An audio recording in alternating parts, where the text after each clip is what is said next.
नमस्कार, राजनीति में आपका स्वागत है। मैं हूं आपके साथ मनोज सक्सेना। राजनीति में आज पूछेंगे कि राजस्थान में फोन टैपिंग का सच क्या है। राजस्थान में जारी सियासी घमासान के बीच फोन टैपिंग को लेकर बीजेपी और कांग्रेस आमने सामने है। फोन टैपिंग की सीबीआई जांच की मांग को करते हुए बीजेपी प्रवक्ता संबित पात्रा ने कहा कि साजिश, झूठ, फरेब और कानून को ताक पर रखकर काम किया गया। बीजेपी ने पूछा कि क्या फोन टैपिंग के स्टैंडर्ड ऑपरेटिंग प्रोसीजर का पालन हुआ है। क्या राजस्थान में कानून को ताक पर रखकर सरकार चलाई जा रही है। इस पर कांग्रेस प्रवक्ता पवन खेड़ा ने पलटवार करते हुए कहा कि राजस्थान में लोकतंत्र की हत्या की कोशिश का खुला खेल चल रहा था। बीजेपी ने स्वीकार कर लिया है कि उसने खरीद फरोख्त की है। पवन खेड़ा ने यह भी कहा कि बीजेपी को दिक्कत इस बात से है कि जब यह खरीद फरोख्त की बात चल रही थी तब रिकॉर्डिंग क्यों हुई। आपको बता दें कि कांग्रेस ने बकायदा ऑडिट टेप जारी कर बीजेपी पर राजस्थान में सरकार गिराने का आरोप लगाया है। कांग्रेस ने केंद्रीय मंत्री गजेंद्र शेखावत, कांग्रेस विधायक भंवर शर्मा और बीजेपी नेता संजय जैन की बातचीत का टेप जारी किया है। राजस्थान पुलिस के स्पेशल ऑपरेशन ग्रुप ने केस दर्ज कर जांच शुरू कर दी है। गिरफ्तार संजय जैन को 4 दिन के लिए पुलिस रिमांड पर भेजा गया है। ऐसे में सवाल यह है कि क्या बदले की भावना से राजनेताओं की फोन टैपिंग की जाती है। क्या गहलोत सरकार ने फोन टैपिंग नियमों के दरकिनार करके ये टैपिंग कराई है। ऑडियो टेप में जिन नेताओं की आवाज है उनकी विश्वसनीयता की जांच कैसे होगी। सवाल यह कि ऑडियो टेप को फर्जी बताने वाली बीजेपी क्या अब ये मान रही है कि राजस्थान में नेताओं के फोन टैप हुए। और बड़ा सवाल यह कि क्या बीजेपी मानती है कि राजस्थान में विधायकों की खरीद फरोख्त की कोशिशें हुई हैं। ऐसे तमाम सवालों पर चर्चा करने के लिए हमारे साथ खास मेहमान जुड़ रहे हैं। संजय वोरा वरिष्ठ पत्रकार हमारे साथ जुड़ रहे हैं। संजय चड्ढा वरिष्ठ वकील सुप्रीम कोर्ट के हमारे साथ जुड़ रहे हैं। गिरिराज गर्ग महासचिव है राजस्थान कांग्रेस के। जितेंद्र गोटवाल हमारे साथ नेता है राजस्थान बीजेपी के। चर्चा शुरू करने से पहले आपको फोन टैपिंग से जुड़े कुछ रिएक्शन सुनवाते हैं। भाजपा इस पूरे प्रकरण का सीबीआई द्वारा जांच की मांग करती है। क्या एसओपी फॉलो हुआ, फोन टेपिंग इत्यादि किया गया, क्या संविधान को ताक पे रखा गया, क्या एक इमरजेंसी की सिचुएशन आज राजस्थान में है। अब इनको यह भय है कि ऊपर के भी लोग फंसेंगे जिन जिनका इसमें योगदान रहा है, भूमिका रही है। तो वो जो घबराहट है, उस घबराहट से गलतियां होती हैं और गलतियां वो करने लगे, सामने दिख रही है। हिंदुस्तान का सबसे बड़ा झूठ का जनरेटर है संबित पात्रा। खुद सुबह कह रहे हैं कि साहब ये तो ठीक है कि इन्होंने ये बता दे फोन टैपिंग कैसे हुई। अरे तुम तो ये बताओ ये हॉर्स ट्रेडिंग कैसे हुई। सीबीआई जांच की मांग का तो सीधा हम मामला समझ रहे हैं। आप राज्य से चीज को निकाल के अपने हाथ में लेना चाहते हैं ताकि उसकी दशा और दिशा आप तय कर पाए। मैं समझ रहा हूं कि अगर इस प्रकार से चीजें होंगी तो फिर राज्य सरकार और वहां की एजेंसीज का कोई मतलब ही नहीं है ना। तो राजस्थान की सियासत में भूचाल आया हुआ है जब से 2 फोन टैप सामने आए हैं और ये ऑडियो टैप है जिसको लेकर सियासत गर्मा गई है। आखिरकार कितनी सच्चाई है इन आरोप प्रत्यारोप जो चल रहा है। लेकिन इन सब के बीच में सुप्रीम कोर्ट की कुछ गाइडलाइंस भी हैं फोन टैपिंग को लेकर। और चूंकि कानून के जानकार भी हमारे साथ पैनल में मौजूद है संजय चड्ढा जी, आपसे ही समझेंगे फोन टैपिंग को लेकर कानून कहता क्या है। देखिए 2-3 चीजें बहुत महत्वपूर्ण है यहाँ पे जानना। सबसे महत्वपूर्ण है कि निजता का जो अधिकार है वो सर्वोपरि है। सबसे ऊपर है राइट टू प्राइवेसी, उसको कोई बीट नहीं कर सकता। अर्थात आपकी कोई भी फोन टैपिंग नहीं की जा सकती। यदि फोन टैपिंग करनी है तो उसका एक पूरा सिलसिला है, उसकी एक परमिशन ली जाती है। उसमें गृह सचिव के बराबर का एक जो व्यक्ति है वो आपको अप्रूवल देता है, तभी फोन की टैपिंग होती है, अन्यथा फोन की टैपिंग नहीं कर सकते। एक बात। दूसरी एक बहुत ही महत्वपूर्ण बात, ज्वाइंट सेक्रेटरी लेवल के नीचे वाला आदमी तो उसके बारे में परमिशन ही नहीं है। ये सुप्रीम कोर्ट ने एक case PUCL versus union of India का केस था, उसमें इस चीज की जानकारी और इस चीज को लॉ को रखा था। तो उसके बाद IT एक्ट आया और तमाम जो टेलीफोन रेगुलेटरी बॉडीज हैं उन्होंने इस चीज पे पूरी नियमावली बनाई हुई है और उस नियमावली को ही फॉलो किया जाता है। इसमें सबसे बड़ी बात। और दूसरी बात, अगर इस नियमावली का फॉलो नहीं किया जाता है और अपने आप से की जाती है तो आर्टिकल 21 की अवहेलना होती है, जो कि राइट टू लाइफ है, जो कि सबसे फंडामेंटल राइट है हमारे दिए गए तमाम अधिकारों को, जो कि हर व्यक्ति को दिए गए हैं। ठीक है जितेंद्र जी, आपसे मेरा सवाल है, क्या महत्वपूर्ण ज्यादा है, फोन टैपिंग कैसे हुई, गैरकानूनी तरीके से हुई या नहीं, या फिर खरीद फरोख्त हुई विधायकों की, ये जरूरी है? देखिए, दोनों चीजें इसमें महत्वपूर्ण है और विशेष तौर पर यह अभी महत्वपूर्ण है कि विधायकों की खरीद फरोख्त का आरोप जो है मुख्यमंत्री जी ने जो लगाया, आपसी जो उनका झगड़ा सचिन पायलट का और मुख्यमंत्री जी का, आपने मुख्यमंत्री जी का कल का इंटरव्यू सुना होगा, उसमें मुख्यमंत्री जी ने स्पष्ट किया कि मैंने 18 महीने से सचिन पायलट से बात नहीं की। इट मीन्स आपके बीच में इतने डिफरेंसेस बढ़ गए थे कि आप एक दूसरे से बात करना पसंद नहीं करते थे। उसका परिणाम यह है कि उस झगड़े को छुपाने के लिए आप दूसरे विपक्षी राजनीतिक दल पर आरोप लगा रहे हैं। जैसा कि वकील साहब ने कहा, मैं इनकी बात से सहमत हूं। फोन टैपिंग के मामले में होम सेक्रेटरी से नीचे कोई भी परमिशन नहीं देता। राजस्थान सरकार के होम सेक्रेटरी रोहित कुमार से जब यह पूछा गया कि आपको ये विषय ध्यान में है कि आपके राजस्थान के कुछ विधायकों का और कुछ नेताओं का फोन टैपिंग किया गया, तो उन्होंने कहा नहीं, ये मेरी जानकारी में नहीं है। रोहित कुमार जी के स्टेटमेंट है, अखबार में भी छपा है, कई टीवी चैनलों पर भी चला है। गिरिराज जी, जवाब दीजिए, क्या एसओपी का पालन किया गया या फिर नहीं? 2 टैप तो सामने आ गया, और कितने फोन टैपिंग सामने आने वाले हैं सर?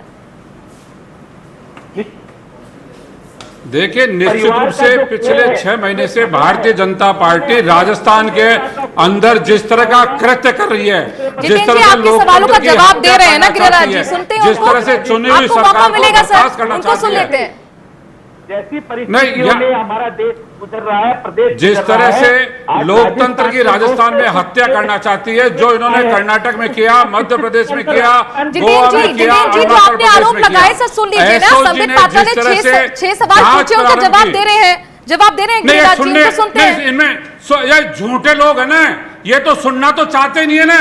इनके तो जो लोग इसमें पूरे राजस्थान के इस हॉर्स ट्रेडिंग में शामिल है, वो सत्यता को सुनना ही नहीं चाहते। भारतीय जनता पार्टी नीचे से लेकर ऊपर तक इसमें मिली हुई है। एसओजी ने जिन लोगों को पकड़ा, वो दोनों लोग कौन थे? आईटीसी मानेसर का कनेक्शन भारतीय जनता पार्टी से है कि नहीं है, जहां कांग्रेस के विधायकों को रख रखा है। जो आरडीओ आया उसमें केंद्रीय मंत्री की वॉइस है कि नहीं है? आपने आज कोर्ट में वॉइस चेक कराने के लिए क्यों मना किया? आपने बिल्कुल मना नहीं किया। ये भारतीय जनता पार्टी का जो कृत्य है, ये पूरा देश देख रहा है। आप चुनी हुई सरकारों को एक एक करके और बर्खास्त करना चाहते हो, इनकी हत्या करना चाहते हो, इसीलिए संजय बोरा जी को मैं लेकर आना चाहूंगी। संजय बोरा जी, हमने सुना मुख्यमंत्री अशोक गहलोत कह रहे हैं कि अगर ये फोन टैप जो सामने आया है वो फर्जी हुआ तो मैं राजनीति छोड़ दूंगा। वैसे अब तक का राजनीति का इतिहास तो यही है कि कौन सही कौन गलत, इस बीच किसी ने भी राजनीति तो छोड़ी नहीं है। क्या ये एक पोस्चरिंग के रूप में देखा जाना चाहिए बयान? निश्चित रूप से, क्योंकि राजनीति में बहुत सारी बातें कह दी जाती है। प्रधानमंत्री ने भी, आपने सुना होगा कि चुनाव अभियान के दौरान बहुत सी बातें बोल दी थी। तो राजनेता बहुत सी चीजें बोलते हैं, मैं राजनीति छोड़ दूंगा। भारतीय जनता पार्टी के नेता है प्रतिपक्ष गुलाब चंद कटारिया, वो तो पता नहीं कितनी बार बोले हैं कि हर बार वो यही खड़े होकर बोलते हैं, ये साबित हो जाए तो मैं राजनीति छोड़ दूंगा। लेकिन छोड़ता कोई नहीं है। राजनीति अगर इन लोगों से छूटती तो बात ही क्या थी।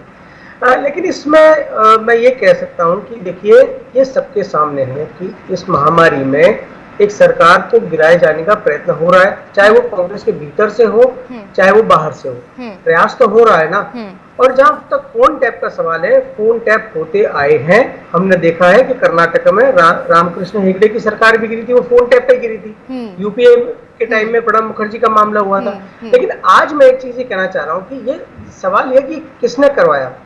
होम सेक्रेटरी ने मना कर दिया है। और आजकल इतनी सोफिस्टिकेटेड डिवाइस हैं कि जब 2 आदमी बात करते हैं तो आप और हम जानते हैं कि हमारे जो स्मार्टफोन से उसमें एक रिकॉर्ड बटन होता है। हो सकता है 2 किसी ने उस रिकॉर्ड की आपस की बातचीत, तो ये नहीं कह सकते कि किसने की है। सरकार की तरफ से आधिकारिक बयान ये है कि उन्होंने रिकॉर्ड ये फोन टैप नहीं किया है।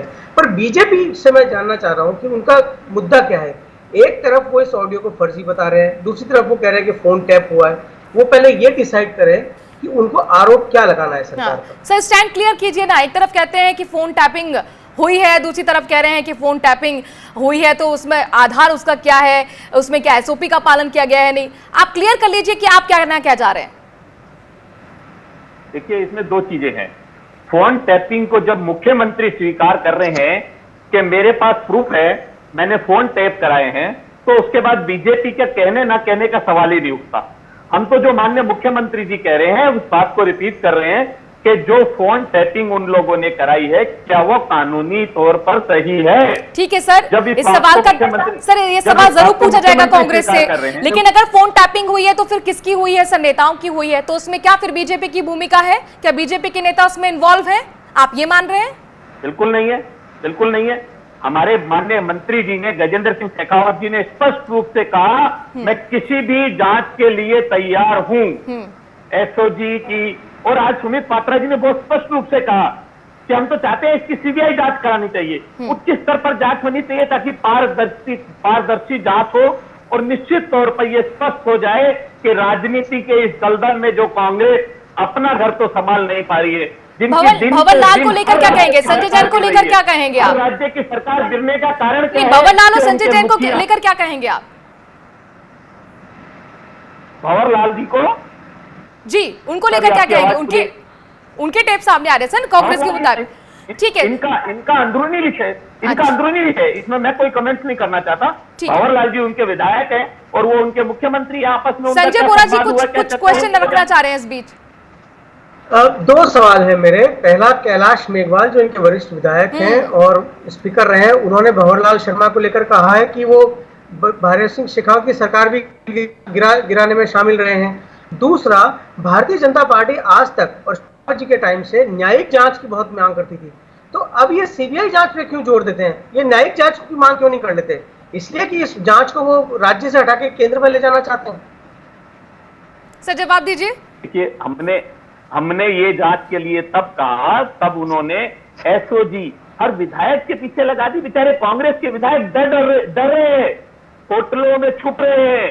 जो सचिन पायलट के साथ है वो खुद ही स्पष्ट नहीं कर पा रहे कि हम कहां हैं। उनके मन में एक भय आ गया, उनके परिवार में एक डर आ गया कि जनप्रतिनिधि होने के बाद भी, विधायक बनने के बाद भी हमारी जितेंद्र जी, मुझे एक बात बता दीजिए, कैलाश मेघवाल बीजेपी के ही नेता है ना सर, विधायक है ना सर? बिल्कुल है। तो वो तो गहलोत के समर्थन में बयान दे रहे हैं और कह रहे हैं कि गिराने का जो खेल चल रहा है वो दुर्भाग्यपूर्ण है, सही नहीं है। निश्चित तौर पर मैं भी इस बात को स्वीकार करता हूं, जो सचिन पायलट इस सरकार को गिराना चाह रहे हैं इनके आपसी मतभेद के कारण, और जिसका सर वो तो आपकी पार्टी के खिलाफ मोर्चा खोल रहे हैं। ये अच्छी नहीं है। आप कहां ले जा रहे हैं बात? अच्छी नहीं है।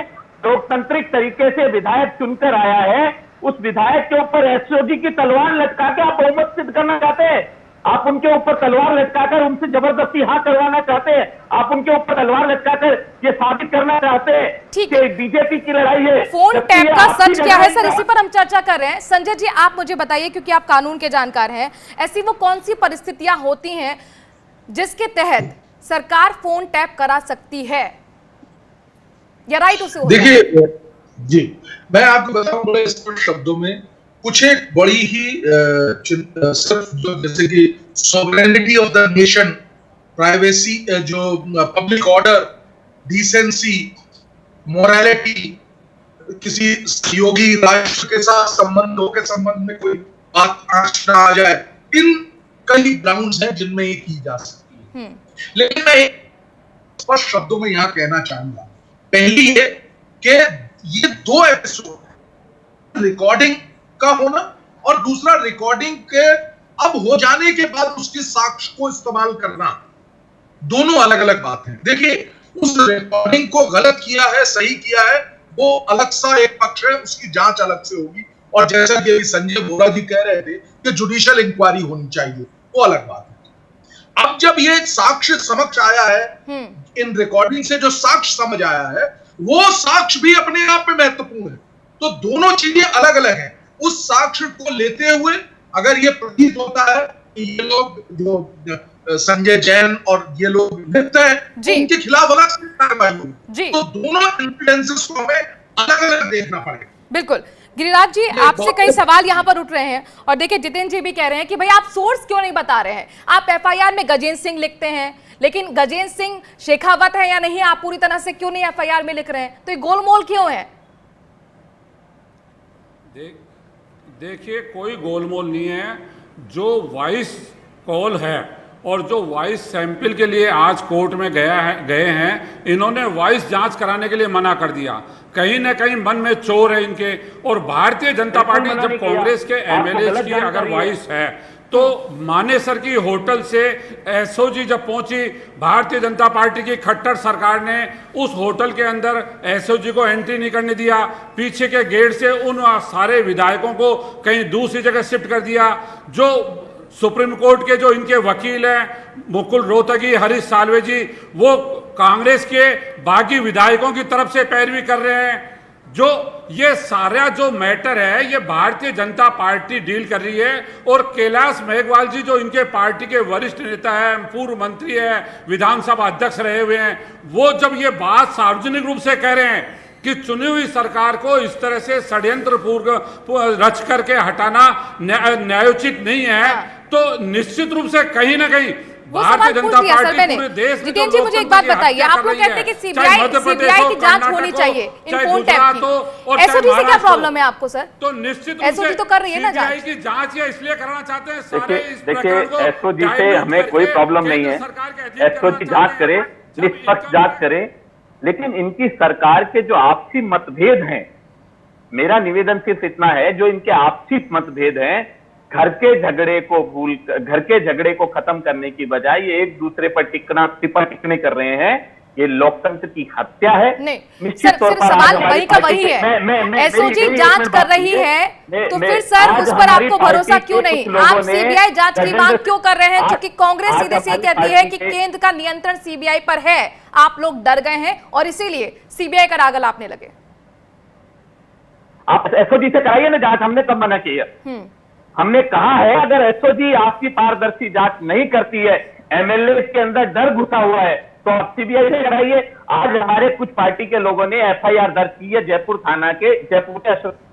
थाने के अंदर, और उस एफआईआर के अंदर उन्होंने आरोप लगाया है जो लोकेंद्र शर्मा, जिन्होंने ये पूरी वीडियो तैयार करी है मुख्यमंत्री हाउस में बैठकर, सीएम गहलोत के घर में बैठकर जिन्होंने ये पूरी वीडियो तैयार करके जारी की है, उनके खिलाफ एफआईआर के लिए आज हम थाने गए। हमारी पार्टी के लोगों ने रणजीत सिंह सुरजेवाला, लोकेंद्र शर्मा। ठीक है सर, मुझे ब्रेक के लिए रुकना पड़ेगा सर, मुझे ब्रेक के लिए रुकना पड़ेगा। और देखिए, वसुंधरा राजे जो कि 8 दिन से एकदम चुप्पी साधे हुए थी, उनके राज्य में इतनी सारी उथल पुथल हो रही थी, लेकिन उन्होंने हॉर्स ट्रेडिंग को लेकर कुछ नहीं कहा था। आज उनका पहला ट्वीट इस मामले को लेकर आया है। उनकी चुप्पी टूटी है और वो ट्वीट में क्या कहते हैं, उसके मायने क्या है। एक छोटे से ब्रेक के लिए रुक रहे हैं, समझने की कोशिश करेंगे, जल्द हाजिर होते हैं।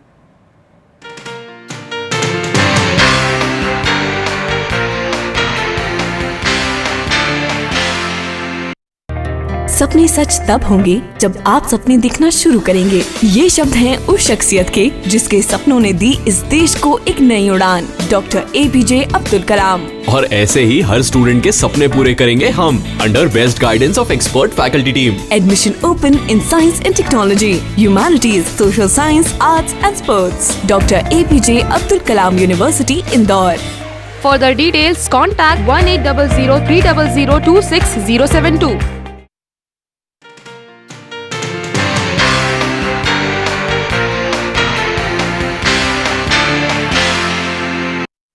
ब्रेक के बाद आपका स्वागत है। संजय बोरा जी, मेरा आपसे सवाल है। आपने देखा होगा वसुंधरा राजे पहले शुभकामनाएं दे रही थी और प्रधानमंत्री नरेंद्र मोदी के फैसले का स्वागत वो कर रही थी, इस तरीके के ट्वीट उनके आ रहे थे, लेकिन सब लोग निगाह इस बात पर रख रहे थे कि भाई इतनी सियासी हलचल है और एक पूर्व मुख्यमंत्री कुछ नहीं कह रही है। तो आज बड़े सधे अंदाज में वो ट्वीट करती हैं कि सरकार के लिए जरूरी है, जनता सर्वोपरि होती है, उसका नुकसान नहीं होना चाहिए, लेकिन आज भी हॉर्स ट्रेडिंग को लेकर उन्होंने कुछ नहीं बोला है। इस चुप्पी के मायने क्या है? देखिए, 2-3 चीज़ें हैं। हमारी उनके करीबी लोगों से बात हुई थी तो उनका कहना था कि जब तक ये तय ना हो जाए कि सचिन पायलट के साथ नंबर कितने हैं और क्या वो इस सरकार को गिराने की स्थिति में है, तब तक बोलने का कोई मतलब नहीं है, क्योंकि सिचुएशन क्लियर नहीं है। लेकिन अब जो उन्होंने चुप्पी तोड़ी है और जो आप जैसा आपने कहा सधे स्वरों में, तो उसकी वजह ये है कि हर तरफ से ये सवाल उठने लगा था कि आखिर वसुंधरा राजे चुप क्यों हैं। वो इस पूरे मामले पर बोल क्यों रही हैं, जबकि बीजेपी के सारे नेता बयान दे रहे थे। गजेंद्र सिंह शेखावत, राजेंद्र राठौड़, सतीश पूनिया, ये सब लोग ट्विटर पर कांग्रेस के जो नेता हैं, जो बागी गुट के, सचिन पायलट, विश्वेंद्र सिंह वगैरह, उनके ट्वीट पर उनको चीयर कर रहे थे, उनको एंकरेज कर रहे थे। लेकिन इन लोगों ने, किसी ने भी जो वसुंधरा राजे पर हमला किया गया सचिन पायलट द्वारा या हनुमान बेनीवाल द्वारा, उसका किसी ने जवाब नहीं दिया। और दूसरी तरफ ये धारणा बन रही थी कि वसुंधरा शायद खुश नहीं है ये जो सचिन पायलट को लेकर के, तो इसलिए हो सकता है कि उन्होंने आज अपनी चुप्पी तोड़ी है सदैव स्वरों में। लेकिन दोनों ही चीजें बड़ी हैरान करने वाली हैं। जैसा आपने कहा कि वसुंधरा राजे की अब तक की चुप्पी और भारतीय जनता पार्टी के नेताओं द्वारा अपनी एक पूर्व मुख्यमंत्री पर जो उनके सहयोगी हैं हनुमान बेनीवाल और सचिन पायलट जो कि उनके कट्टर अब तक विरोधी रहे, दोनों के हमलों पे भारतीय जनता पार्टी के नेताओं ने कुछ नहीं बोला। जितेंद्र कोटवाल जी जवाब देना चाहेंगे? आप लोग कांग्रेस की तरफ तो कह रहे हैं कि देखिए खींचतान दोनों के बीच में है, सचिन पायलट है, अशोक गहलोत, तो ठीक है सर, वो तो सबके सामने जग जाहिर है, वो आज से नहीं 1-1.5 साल से है। लेकिन बीजेपी के अंदर भी तो बहुत कुछ सही नहीं चल रहा है सर। आपने कल हमारे माननीय प्रदेश अध्यक्ष जी की और लीडर ऑपोजिशन की प्रेस कॉन्फ्रेंस सुनी हो तो उसमें बहुत स्पष्ट किया गया है कि वसुंधरा जी से उनकी बात हुई है और वसुंधरा जी ने धौलपुर में है, उन्होंने माननीय लीडर ऑपोजिशन गुलाब जी से और सतीश पूनिया जी से, प्रदेश अध्यक्ष जी से कहा कि जब भी आप मेरी आवश्यकता महसूस करो विद इन 2.5 घंटे के अंदर मैं जयपुर पहुंच जाऊंगी, क्योंकि मैं कोविड, उनकी आपको पता ही है स्टार्टिंग के अंदर ही प्रॉब्लम हुई थी और उनको तभी से डॉक्टर ने कहा है कि जितेंद्र जी, हनुमान बेनीवाल कोई भूल सकता है, उनके ट्वीट्स अभी तक डिलीट नहीं हुए हैं सर, और ना ही खेद जताया है उन्होंने। बिल्कुल निश्चित तौर पर हनुमान बेनीवाल जी से जब गुलाबचंद कटारिया जी ने पूछा तो उन्होंने कहा कि मेरे किसी स्टाफ ने कर दिया था, भाई साहब वो बिल्कुल ठीक नहीं है।